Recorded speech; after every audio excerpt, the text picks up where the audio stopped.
오늘 말씀은 가라지 비유입니다. 주님께서는 이 가라지 비유를 통해서 천국이 우리가 생각하는 것과 같이 임하고 있지 않다라는 것을 가르쳐 주고 있습니다. 우리가 앞에서도 살펴본 바와 같이 천국은 미스터리입니다. 우리에게 다 보여주는데, 다 말씀해 주시는데 그것이 감추어져 있습니다. 보아도 알지 못하고 들어도 깨닫지 못합니다. 오직 주님께서 보게 하시고 듣게 하시는 사람만 그것을 볼 수 있고 깨달을 수 있습니다. 우리는 이 땅에서 천국을 누린다고 할 때 강하고 화려한 것들을 꿈꾸게 되는데요. 그런데 이 천국은 우리가 그렇게 기대하는 것처럼 이 땅 가운데 임하지 않고 굉장히 약하고 초라한 모습으로 임합니다. 예수님께서 그렇게 약하고 초라한 모습으로 이 땅에 오셨습니다. 또 그렇게 죽으셨습니다. 그래서 예수님께서 이 땅에 오셨을 때 많은 사람들, 모든 사람들이 예수님을 이해하지 못하고 예수님을 메시아로 받아들이지 못한 채 그렇게 보내버렸습니다. 예수님의 길을 준비했다고 하는 세례 요한조차도 그 예수님이 정말로 오실 그이가 맞는지 아니면 우리가 다른 일을 기다려야 하는지 이렇게 물을 정도였습니다. 그때 이제 세례 요한에게 예수님께서 대답하신 말씀이 있었죠. 나로 인하여 실족하지 않는 자는 복이 있도다. 예수님은 천국 그 자체이시고 그 예수님이 오셨는데 예수님으로 인해서 실족하게 되는 자들이 있다라는 거죠. 사실 모든 사람이 실족했습니다. 제자들조차도 천국이 왔는데, 천국이 이 땅에 오셨는데 예수님이 죽으실 때 다 실족하고 넘어졌습니다. 예수님께서 부활하시고 제자들을 다시 찾아가시고 또 성령을 주고 난 이후에야 비로소 그들이 다시 일어설 수 있었는데요. 왜냐하면 천국이 임했는데, 천국이 그들에게 다가왔는데 그들이 그 천국을 이해할 수 없었기 때문이죠. 여러분, 이처럼 우리에게도 천국이 온전히 임하게 되면은 와, 정말 좋다, 이런 것이 아니라 그것으로 인해서 실족하고 넘어지게 된다라는 겁니다. 그런데 성령께서 우리를 찾아와 주시고 그것이 진짜 천국이라는 것을 깨닫게 하시고 유대인들은 거리끼고 이방인들은 미련한 것이라고 하는 그것을 이제 기쁨으로, 행복으로, 평안으로 받아들이게 되어서 그때서야 비로소 천국을 누리게 되는 것이죠. 그래서 주님께서 말씀하십니다. 그 성령의 은혜로 실족하지 않게 되는 자, 실족하지 않는 자가 복이 있다, 이렇게 말씀을 하는 겁니다. 이와 같은 그런 천국의 모습들을 오늘 이 가라지 비유에서 또 잘 보여주고 있는데요. 이 비유도 이제 씨 뿌리는 비유에 이어서 미스터리한, 그러니까 보여주는데, 다 알려주는데 잘 알지 못하는, 깨닫지 못하는 그런 천국의 성격을 우리에게 잘 보여주고 있습니다. 어떤 사람이 자기 밭에 좋은 씨를 뿌렸습니다. 그런데 잘 때 원수가 와서 가라지를 뿌리고 갔습니다. 밭에는 알곡만 있는 것이 아니라 가라지가 함께 자라게 된 것이죠. 가라지가 알곡보다 더 크게 자라기도 합니다. 그런 것들을 본 이 종들이 주인에게 가라지 뽑기를 원하십니까? 라고 그렇게 물었습니다. 그러자 주인은 가라지를 뽑으면 알곡도 다칠 수 있다고 하면서 그냥 두라고 말씀을 하고 있습니다. 여러분, 우리 주님께서는 이 땅에 오셔서 천국을 심으셨죠. 그리고 그 천국을 심어 놓은 그 밭에 원수들이 와서 가라지를 뿌려 놓았습니다. 그런데 주님께서 뿌려놓은 이 알곡도 자라지만 가라지도 이렇게 함께 자라거든요. 근데 사실 우리가 이제 논에서 처음 이제 그 벼와 이 피라고 하죠. 이거 자라는 것을 보면은 피가 훨씬 더 이제 크게 자라는 것을 보게 됩니다. 희한하게 이 잡초들은 더 잘 자라는 그런 모습인데요. 오히려 이 천국이 초라하게 보일 정도로 가라지가 더 크고 강하게 자라는 것 같습니다. 가라지가 오히려 이 천국을 또 위협할 정도입니다. 여러분, 이 천국을 잔뜩 뿌려 놓았는데, 우리가 벼이삭을 잔뜩 뿌려 놨는데 거기에 가라지가 또 그보다 훨씬 더 무성하게 자라고 있다면 얼마나 실망스러울까요? 오늘 그런 모습들을 보고 종들이 주인에게 묻습니다.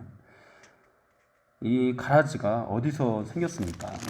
도대체 밭에 좋은 씨를 분명히 뿌려 놓았는데 이 가라지는 다 어디서 생긴 겁니까? 그러자 주인의 답변이 28절에서 원수가 이렇게 하였구나 이렇게 대답을 하고 있습니다. 여러분, 좋은 씨를 뿌려 놓았는데 가라지가 무성하게 자라는 것은 이 씨앗이 나빠서가 아닙니다. 원수가 가라지를 뿌렸기 때문입니다. 주님께서 이 천국의 복음을 뿌려놓은 주님의 밭에 이 세상에 가라지가 자라는 것은 천국 복음이 잘못되어서가 아니라 원수가 그곳에 또 가라지도 함께 뿌려놓았기 때문입니다. 하나님의 말씀에는 전혀 문제가 없습니다. 그렇게 이 가라지와 이 주님이 뿌려놓은 이 좋은 씨앗이 함께 자라는 것, 이것이 이 세상의 모습이고 이 땅에 임한 천국의 모습입니다. 그리고 주님께서는 이 원수가 뿌린 가라지를 그냥 두라고 하십니다. 가라지를 다 제거하고 알곡만 자라도록 그렇게 하는 것이 아니라 오히려 가라지가 더 크고 화려하게 자라는 것 같은데 그냥 그대로 두라고 하십니다. 이것이 바로 미스터리한 천국의 모습일 수 있는데요. 여러분, 우리가 바라는 대로 복음이 이 가라지보다 훨씬 더 크고 화려하게 자란다면 얼마나 좋을까요? 또 이 가라지가 지금 즉시 심판을 받고 이 땅에 모든 사람들이 정말 진정한 진리가 이것이구나. 정말 예수 믿는 사람이 진짜구나. 예수 믿어야 정말 사는 거구나. 예수 믿어야 정말 복 받는 거구나. 이렇게 다 알 수 있게 그렇게 된다면 얼마나 좋을까요? 원수가 뿌린 그런 가라지가 지금 당장 뽑혀 나가는 교회라면은 아마 세상 사람들이 정말 모두가 다 하나님을 두려워하게 되고 교회만이 진정한 진리를 담고 있는 그런 곳이라고 그렇게 인정을 하게 될 것입니다. 그렇게 교회를 오히려 예수 믿는 사람을 우러러 보게 될 것입니다. 그런데 주님께서는 그렇게 하지 않고 있습니다. 그냥 가라지를 내버려 두십니다.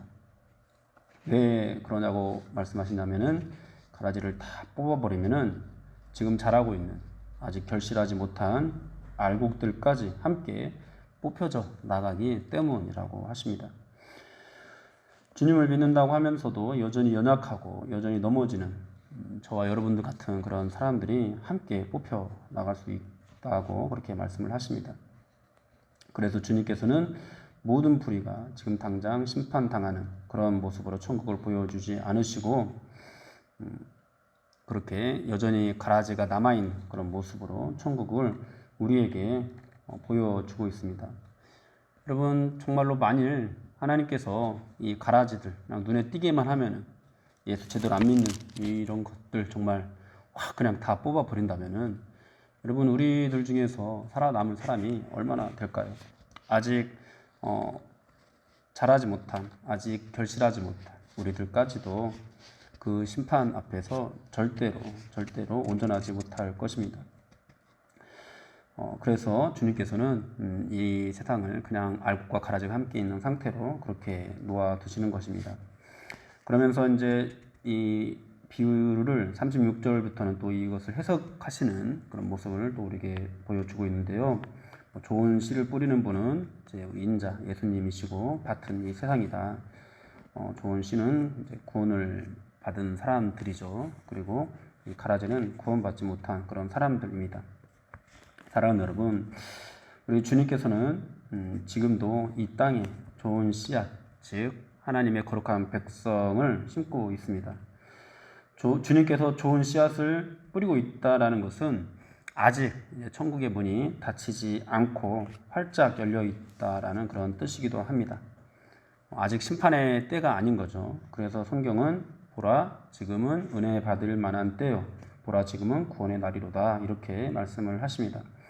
아직 심판의 때가 아니기 때문에 지금이라도 누구든지 주님의 음성을 듣고 회개하고 돌이켜서 주님을 영접하면은 다 천국 백성이 될 수가 있습니다. 바로 그것이 오늘날 하나님께서 이 가라지들을 곧바로 심판하지 않으시고 그대로 내버려 두셔서 알곡과 가라지가 함께 자라게 하시는 그런 이유입니다. 성과 악이 함께 공존하는 거죠. 불의와 불법이 여전히 성행하고 있는 거죠. 북한 같은 그런 독재 정권이 여전히 남아있고, 또 푸틴과 같은 그런 독재자가 전쟁을 일으키는데도 아무런 일들이, 그들에 대한 어떤 심판이 일어나지 않는 거죠. 저도 막 푸틴이 전쟁 일으키고 할 때 그런 생각이 속으로 막 들더라고요. 저거 확 죽어버렸으면 좋겠다. 그런 생각이 정말 들더라고요. 근데 주님은 그냥 그 모든 것들을 그냥 다 내버려 두는 것이죠. 예수 믿는 사람이 많이 있는 우리나라를 봐도 믿는 자의 탈을 쓰고 다툼과 혐오를 일으키는 그런 사람들이 얼마나 많이 있습니까? 오히려 그들에게 알곡이 치이는 것 같은 그런 모습입니다. 가라지가 더 잘 자라는 것 같습니다. 그렇게 참 우리가 볼 때, 야, 정말 하나님은 아무 힘이 없으신가? 왜 이렇게 초라한가? 왜 이렇게 연약한가? 예수님이 마치 이 땅에 오신 그때와 같이 오늘날에도 동일하게 그렇게 천국이 이렇게 이 땅에 임하고 있는 것 같습니다. 그러나 여러분, 오늘 분명 본문을 통해서 우리에게 또 알려주시는 것이 우리가 그것들을 염려할 필요가 없습니다. 여러분, 주님께서 심어 놓으신 이 좋은 씨앗은 반드시 결실하게 된다고 이제 앞에 있는 그 본문에서 말씀을 하셨습니다. 100배, 60배, 30배의 결실을 맺게 될 것입니다. 그리고 또 오늘 이 가라지 비유를 통해서 말씀하시는데, 이 가라지는 반드시 심판을 받게 된다고 말씀을 하십니다. 그리고 의인들은 해와 같이 빛나게 될 것이라고 오늘 본문 끝에서 이렇게 말씀을 하고 있습니다. 사랑하는 여러분, 우리는 보통 농사를 지을 때 피가 자라면은 그것을 보통 눈에 띄면은 그냥 뽑아 버립니다. 저도 어렸을 때 농사일을 거둘 때 가끔씩 할 일 없는데 이제 뭐 피 뽑는 일 잘 안 하잖아 요즘은.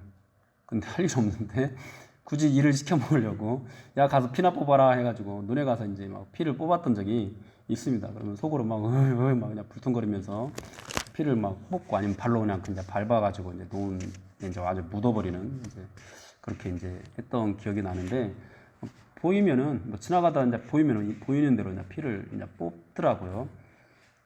어쨌든 그렇게 일반적으로 농사를 지을 때는 피를 뽑는데 우리 주님은 그렇게 하지 않으신다라는 거, 그냥 이 가라지가 자라게 하신다라는 거, 우리가 이것을 잘 새겨 듣고 정말 이 땅에 임하는 천국이 우리가 생각하는 것과 같이 그렇게 임하지 않는다.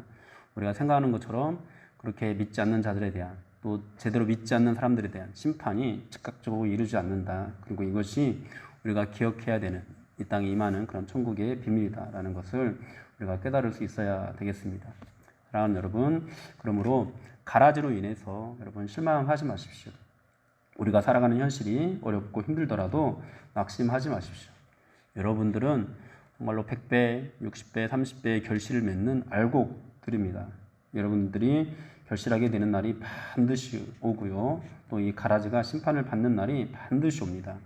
여러분, 의인들이 해와 같이 빛난다고 했습니다. 여러분들이 해와 같이 천국에서 빛나게 되는 날이 반드시 오게 될 것입니다. 아직은 심판의 때가 아닙니다. 아직은 구원의 날입니다. 여러분, 알곡으로 자라나야 할 수많은 사람들이 아직 남아 있습니다. 지금 뿌려지는 주님의 말씀을 통해서 돌이키고 예수를 믿어야 되는 사람들이 너무도 많이 있습니다. 그래서 주님께서는 아직 심판을 하지 않고 가라지를 그냥 내버려 두시는 것입니다. 우리가 이러한 주님의 뜻, 이 땅에 임하는 천국의 비밀을 제대로 깨닫고 인내하면서, 끝까지 인내하면서 우리가 끝까지 주님을 잘 붙들을 수 있을 뿐만 아니라 이 주님이 뿌려놓으시는 이런 그런 알곡들을 우리가 함께 모아서 주님께로 인도할 수 있는 그런 사역들, 그런 사명들을 잘 감당할 수 있어야 되겠습니다. 그러므로 구원의 날이 끝날 때까지 여러분 주님을 끝까지 붙잡으시고, 또 이 알곡으로 자라나서 결국은 많은 결실을 맺게 되는 그런 여러분들이 되시기를 주님 이름으로 축원합니다.